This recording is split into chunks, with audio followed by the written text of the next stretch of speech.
합니다. 강경화 외교장관 후보자가 지금 국내 정치에서도 아주 논란의 핵심인데 후보자 신분으로 위안부 할머니도 직접 가서 만나고 그렇죠. 관련 발언도 많이 하고 그래서 일본도 매우 관심이 많을 것 같은데 네. 일본의 주요 언론들이 이 강경화 후보자 청문회에 대한 기사들을 일제히 실었다고요? 네, 그렇습니다. 강경화 외무부 장관 후보자에 대한 청문회 일본 신문들이 굉장히 관심을 많이 보이고 있는 것 같습니다. 네. 오늘 날짜 신문에서 나왔는데요. 예. 세 가지 정도 소개를 해드리겠습니다. 우선 그 아사히 신문인데요. 아사히 신문은 일본에서 굉장히 유력지죠. 알려진 대로 약간 진보 성향의 신문이기도 그렇죠. 하고요. 예. 이 피해자 중심의 법적 책임과 배상이 핵심이다. 이렇게 말을 했던 부분. 그다음에 이 부분이 불명확하기 때문에 합의가 불충분했지 않았나 생각한다라고 강경화 후보자가 말을 했던 부분을 실었습니다. 그런데 향후 그 대응에 대해서 일본과의 대화가 필요하다 하면서 재교섭을 요구할 생각을 나타냈다. 이렇게 이제 보도를 했고요. 아사히 신문은 강 장관 후보자의 멘트를 충실하게 소개하는 형식이네요. 네, 그렇습니다. 반면에 이제 요미우리 신문 같은 경우 상대적으로 조금 이제 보수 그렇죠. 언론에 가깝죠. 예.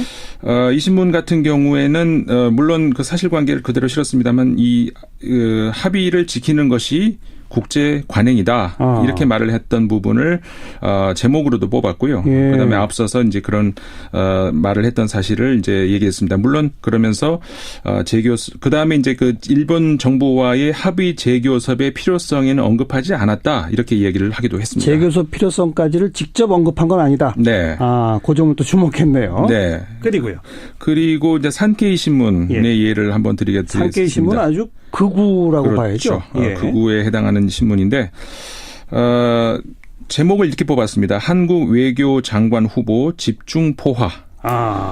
청문회에서 의혹 사과, 야당은 사퇴 요구. 이렇게 얘기를 해서 이렇게 우호적이지만은 않은 이런 타이틀로 볼 수가 있을 것 같고요. 이런 얘기가 있습니다. 한일 합의에 대해서 합의가 존재하는 것도 현실로 지켜야 한다는 것이 국제사회의 관행이다라고 말을 하면서 그러면서도 외교장관 간의 합의이며 법적 구속력은 없다라고 주장을 했다. 이런 얘기가 실려 있습니다. 네.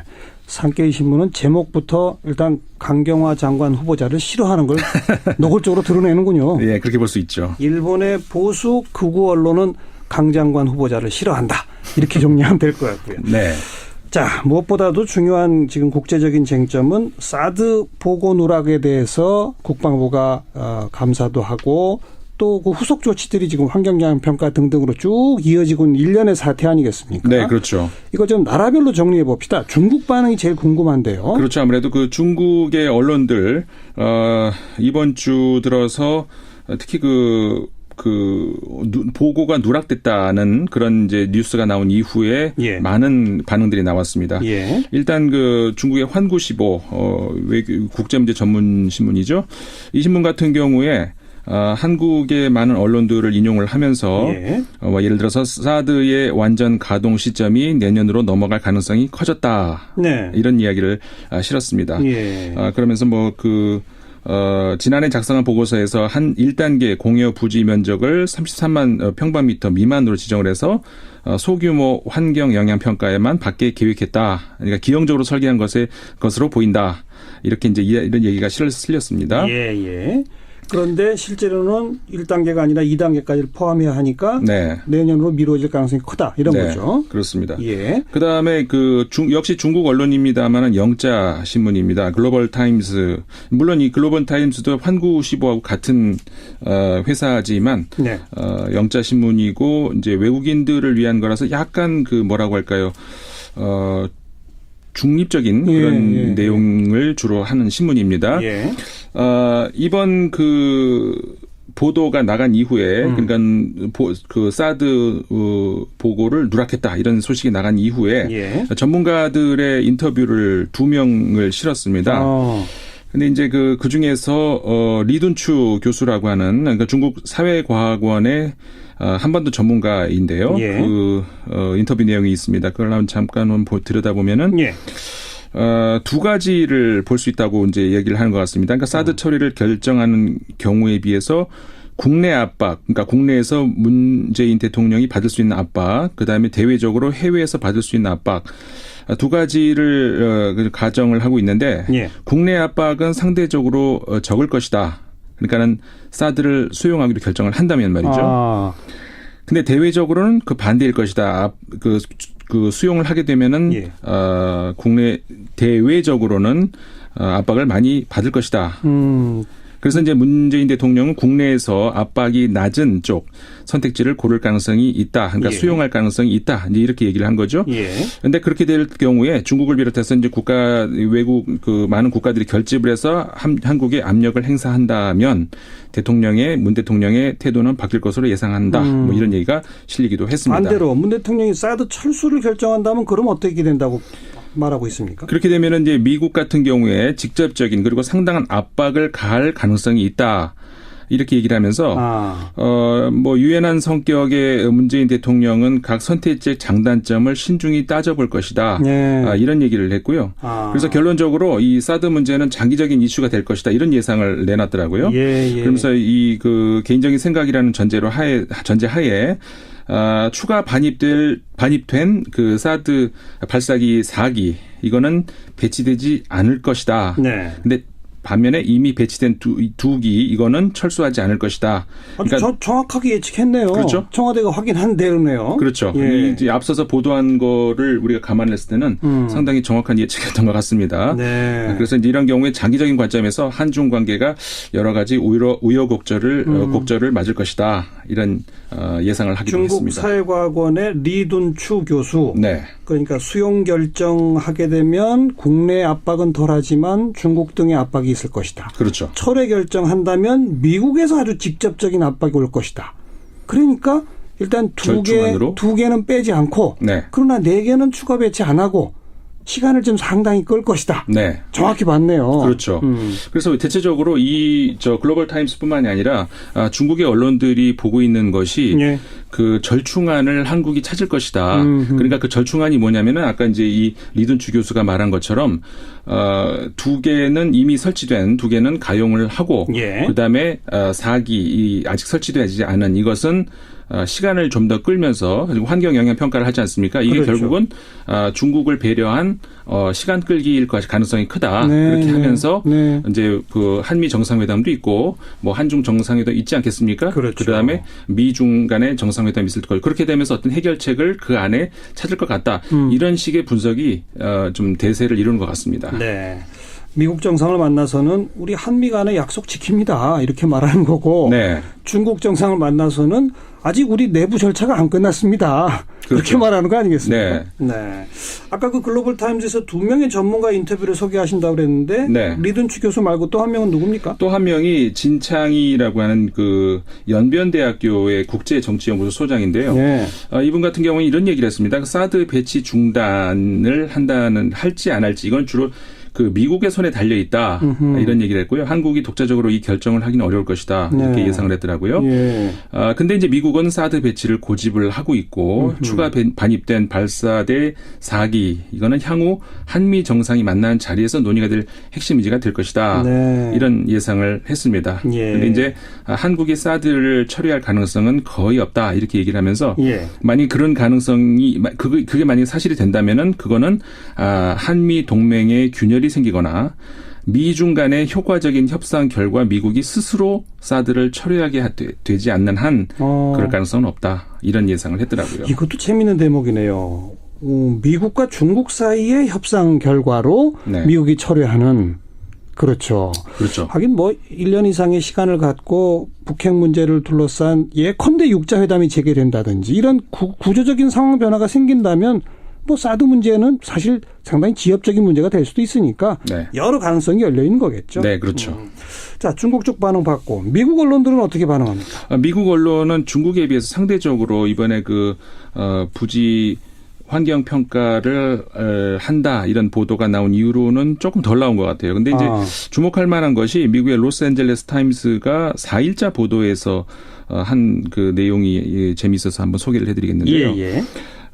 트럼프 대통령의 불충분한 대응, 그러니까 뭐 좀 불통이다 이런 내용의 그 기사입니다. 그러니까 우리나라만 관련된 건 아니고 중국과도 그다음에 일본과도 이제 관련 이야기를 했는데 특히 이제 한국과 우리나라와 관련되는 부분에서 이 사드 이야기가 있습니다. 그러면서 트럼프 정부 이제 전문가 말을 인용을 해서 그렇습니다. 트럼프 정부는 어떤 그 사드 배치 관련해서 진전에 대해서 대응 방향을 모색하기에 많은 것이 부족하다고 한다. 이렇게 전문가들이 말을 하고 있다고 하면서 트럼프 정부는 아직 한국에 보낼 대사를 지명하지도 못했고 여러 중요한 외교관직들이 비어 있다고 한다. 그러면서 한 켈리라고 하는 그 정치학 교수 말을 인용을 해서 트럼프 정부는 동아시아에 대해 진지하게 생각하지 않는다. 그래서 중국이 그 빈자리에 더 들어오려고 한다. 이렇게 말을 했다는 사실을 소개를 하기도 했습니다. 네. 뭐 사실 지금 자기 코가 석자죠. 트럼프 대통령. 안 그렇습니까? 그럴 것 같습니다. 네. 미국 언론, 그다음 일본 반응은요? 일본 반응도 이제 상당히 많이 있습니다. 그 아사히 신문 같은 경우에 좀 살펴보면요. 6일자 보도입니다. 여기서 이제 이 사드 배치 관련해서 미국 측이 우리나라의 문재인 정부가 사전 협의 없이 보고에 미비를 발표했던 것에 불신감이 있는 것 같다. 배치 완료를 의심한다는 견해도 나오고 있다. 이런 얘기가 나오고 있습니다. 미국 쪽에서 그런 견해가 나온다? 네. 그러면서 이제 이 4기가 배치되지 않은 그 이유가 용지 정비라든가 아니면 전력의 공급 설비가 따라잡지 못해서 추가로 이제 4기를 배치하지 못한 것 같다. 이런 추측을 하기도 했고요. 어쨌든 이렇게 이제 그런 중국에 대한 배려 아까도 말씀 나왔습니다만은 이 4기의 반입을 이제 문재인 정권이 파악을 하고 있었을 것 같은데 보고의 미비를 이제 구태여 문제시한 배경 뭘까라고 하는 것에 대해서 중국에 대한 배려가 있는 것이 아닌가라는 그런 보도가 나오기도 했습니다. 반면에 요미우리 신문 기사도 하나 소개를 해드릴까요? 이런 얘기가 있습니다. 환경 영향 평가를 실시하도록 문재인 대통령이 국방부에 지시했다는 사실을 보도를 하면서 미국이 강하게 요구하고 있는 연내 사드의 본격적인 운영 개시는 어려워질 것 같다. 이게 이제 6월 말에 열릴 그 한미 정상회담의 현안이 될 가능성이 있다. 이런 얘기를 했고요. 그래서 이제 문재인 대통령이 대선 기간 동안에 사드를 외교 카드라고 자리매겨서 그 배치 결정을 차기 정권에 실시하도록 주장해 왔다. 그랬죠. 사실 관계 아니겠습니까? 차기 정권에게 맡겨야 한다. 계속 그래왔죠. 이제 그 사실을 이제 상기시키면서 이번 지시의 배경에는 본격적인 배치를 지연시켜서 시간 벌기를 함으로써 사드에 반대하는 중국을 설득하려는 의도가 있는 것으로 보이지만 반면에 미국의 불신감을 초래할 우려도 있다. 이런 반응을 내놓기도 했습니다. 뭐 중국 언론 분석, 일본 언론 분석 대체로 비슷한 논조이면서 정확한 지적이다. 저는 그렇게 보여지는데 다만 미국 언론의 반응이 재밌네요. 트럼프 대통령이 이걸 제대로 대응 못하고 있다. 그런 반응이고요. 혹시 유럽 언론도 이 사드 문제를 주시합니까? 유럽 언론 같은 경우도 앞서서 그러니까 지난주에 그러니까는 사드 문재인 대통령이 환경 평가 재실시 지침 내리기 전에 또 이제 보도가 독일이라든가 많이 나오기도 했습니다. 그런데 그 이후 보도만 제가 한번 뽑아 본다면은 프랑스의 AFP 통신이 7일입니다. 7일째 보도를 한 내용이 하나 있는데요. 청와대 고위 관계자 말을 이용을 해서 발사대 2기를 철회할 이유가 없다 이런 얘기를 했다는 사실을 확인했고요. 하지만 이 추가 배치는 환경 영향 평가가 끝나야 한다 이렇게 덧붙였다고 하면서 사드 배치 절차를 진행하는 것이 긴급하다고 볼 수 있느냐면 그렇지도 않다고 본다. 그러니까 이게 무슨 얘기냐면은 환경 영향 평가를 생략해야 될 만큼 그렇게 긴급한 문제냐? 아니다 이거죠. 그건 아니다. 이렇게 얘기를 청와대 고위 관계자가 얘기를 했다. 이런 사실을 또 보도를 하기도 했습니다. 그렇죠. 북핵 미사일 위협이 시급하기 때문에 이게 이제 전임 국방부의 전 정권 국방부의 공식 입장이었다면 이번에 청와대에서는 그 북핵 미사일 위기는 오래된 거다. 그렇게 긴급한 것이 아니다. 환경영향평가 생략할 정도로 이렇게 확인해 준 게 있죠. 그걸 또 받았었군요. 자, 사드에 대한 뭐 각국의 언론 반응들 좀 정리해 봤고, 그 새 정부 관련해서 좀 주목할 만한 보도가 있으면 하나 좀 체계적으로 정리해서 소개해 주시겠어요?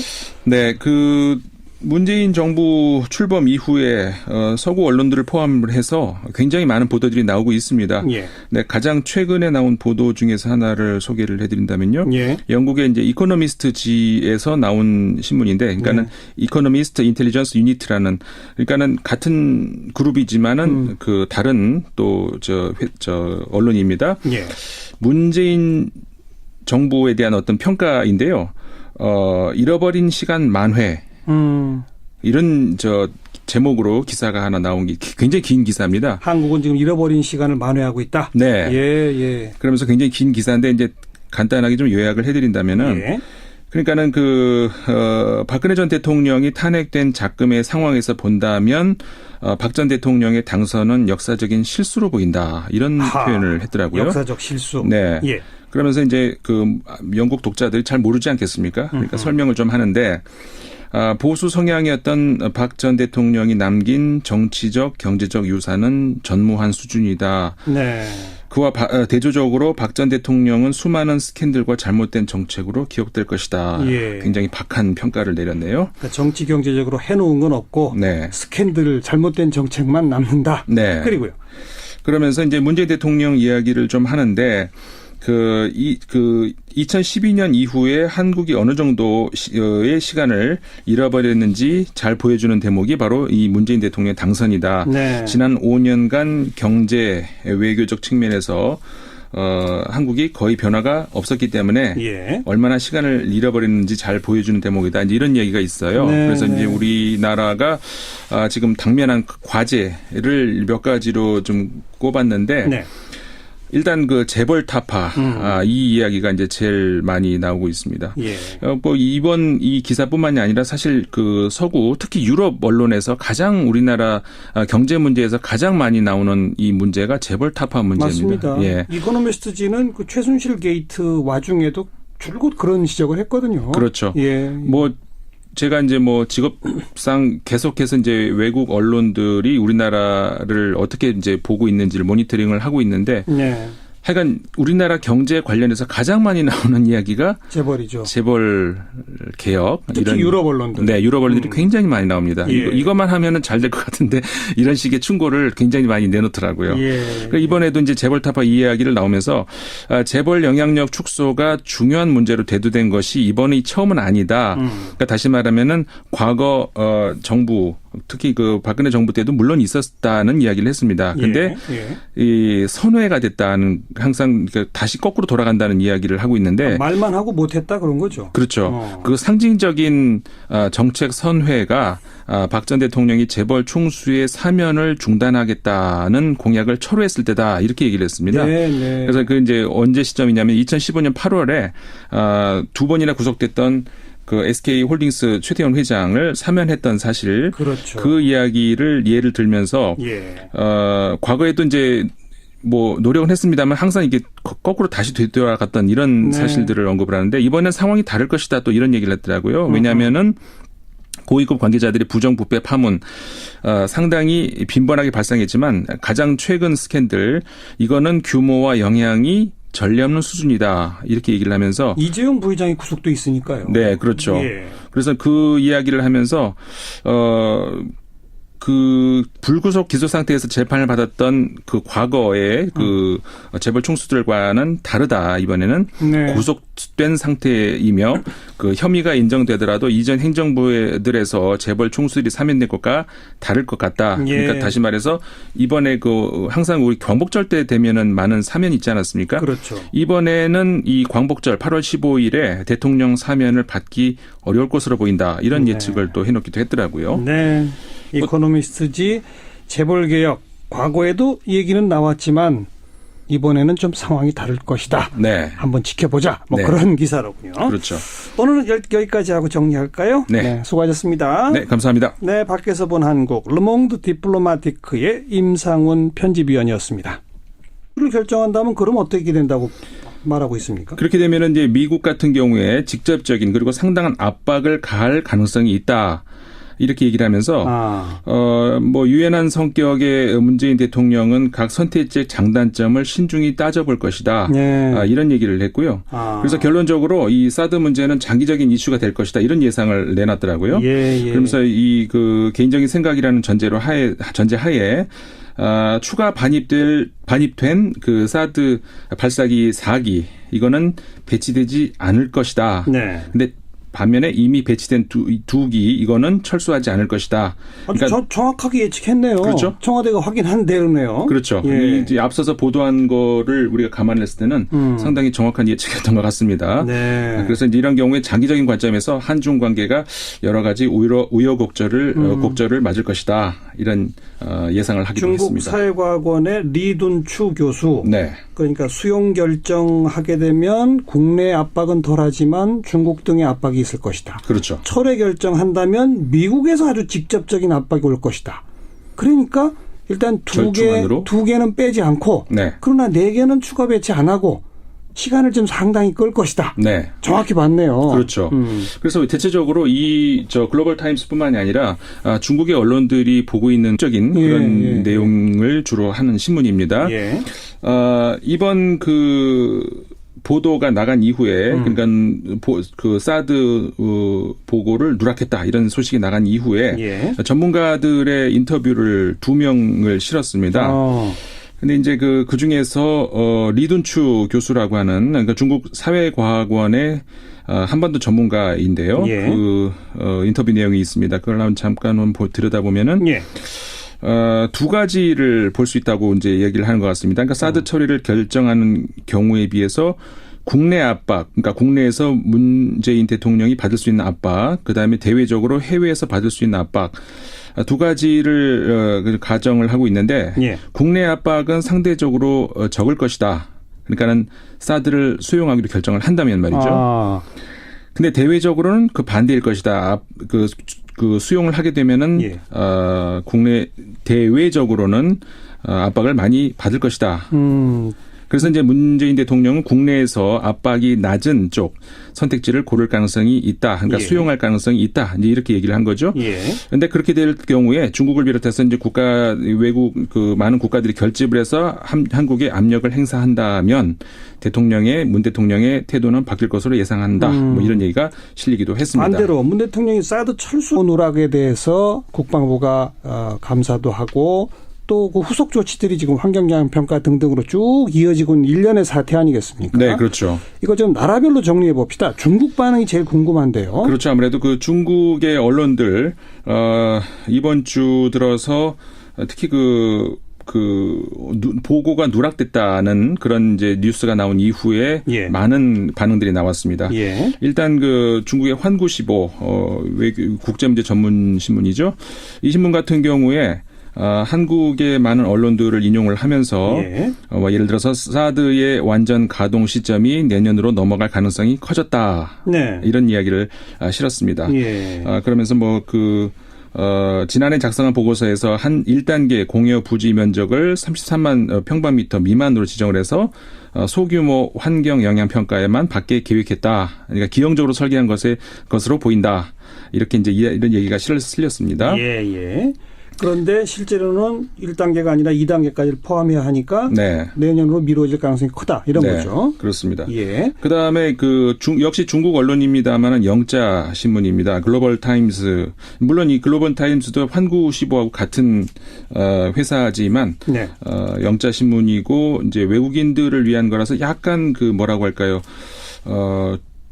중립 합의를 지키는 것이 국제 관행이다. 이렇게 말을 했던 부분을 제목으로도 뽑았고요. 그다음에 앞서서 이제 그런 말을 했던 사실을 이제 얘기했습니다. 물론 그러면서 그다음에 이제 일본 정부와의 합의 재교섭의 필요성에는 언급하지 않았다. 이렇게 이야기를 하기도 했습니다. 재교섭 필요성까지를 직접 언급한 건 아니다. 그 점을 또 주목했네요. 그리고 이제 산케이 신문의 예를 한번 드리겠습니다. 산케이 신문 아주 극우라고 봐야죠. 극우에 해당하는 신문인데 제목을 이렇게 뽑았습니다. 한국 외교장관 후보 집중 포화. 청문회에서 의혹 사과, 야당은 사퇴 요구. 이렇게 얘기를 해서 이렇게 우호적이지만은 않은 이런 그 타이틀로 볼 수가 있을 것 같고요. 이런 얘기가 있습니다. 한일 합의에 대해서 합의가 존재하는 것도 현실로 지켜야 한다는 것이 국제사회의 관행이다라고 말을 하면서 그러면서도 외교장관 간의 합의이며 법적 구속력은 없다라고 주장을 했다. 이런 얘기가 실려 있습니다. 네. 산케이 신문은 제목부터 일단 강경화 장관 후보자를 싫어하는 걸 노골적으로 드러내는군요. 예, 그렇게 볼 수 있죠. 일본의 보수 극우 언론은 강 장관 후보자를 싫어한다. 이렇게 정리하면 될 것 같고요. 네. 자, 무엇보다도 중요한 지금 국제적인 쟁점은 사드 보고입니다. 강경화 외교장관 후보자가 지금 국내 정치에서도 아주 논란의 핵심인데 후보자 신분으로 위안부 할머니도 직접 가서 만나고 그렇죠. 관련 발언도 많이 하고 그래서 일본도 매우 관심이 많을 것 같은데 일본의 주요 언론들이 강경화 후보자 청문회에 대한 기사들을 일제히 실었다고요? 네, 그렇습니다. 강경화 외무장관 후보자에 대한 청문회 일본 신문들이 굉장히 관심을 많이 보이고 있는 것 같습니다. 오늘 날짜 신문에서 나왔는데요. 세 가지 정도 소개를 해드리겠습니다. 우선 그 아사히 신문인데요. 아사히 신문은 일본에서 굉장히 유력지죠. 그 알려진 대로 약간 그 진보 성향의 신문이기도 하고요. 이 피해자 중심의 법적 책임과 배상이 핵심이다. 이렇게 말을 했던 부분. 그다음에 이 부분이 불명확하기 때문에 합의가 불충분했지 않았나 생각한다라고 강경화 후보자가 말을 했던 부분을 실었습니다. 그런데 향후 그 대응에 대해서 일본과의 대화가 필요하다 하면서 재교섭을 요구할 생각을 나타냈다. 이렇게 이제 보도를 했고요. 아사히 신문은 강 장관 후보자의 멘트를 충실하게 소개하는 형식이네요. 네, 그렇습니다. 반면에 이제 그 요미우리 신문 같은 경우 상대적으로 조금 이제 보수 언론에 가깝죠. 이 신문 같은 경우에는 물론 그 사실관계를 그대로 실었습니다만 이